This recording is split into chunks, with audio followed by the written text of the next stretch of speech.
There's a new Fed chair in town, and Janet Yellen used Thursday's Senate testimony as an opportunity to assert her take on the central bank's policies and how she plans to move forward, distancing her Fed from the perception that rates would rise when the jobless rate hits 6.5%.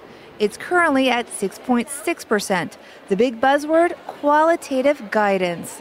The unemployment rate is not a sufficient statistic for the state of the labor market.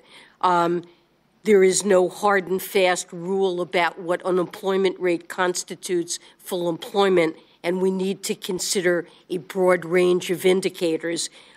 Many members of the committee have emphasized this point, and it's one I agree with. It moves in the direction of qualitative guidance.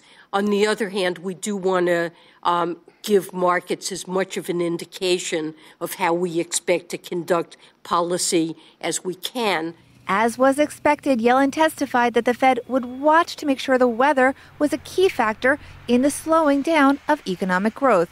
Oppenheimer Fund's senior economist Brian Levitt. When you have a foot of snow, you don't go to the mall. That's quite simple. Or you don't build a home. That's pretty simple. But the reality is this economy should be able to withstand what we saw during these winter months, and economic conditions and economic momentum is likely to improve as we head into the spring and beyond. And assuming that improving trend stays on track, the Fed chair confirmed the central bank's plans to keep its stimulus trimming policy and end the bond buying program by the fall, unless things change. Asset purchases are not on a preset course. So if there's a significant change in the outlook, certainly we would be open to reconsidering, but I wouldn't want to jump to conclusion.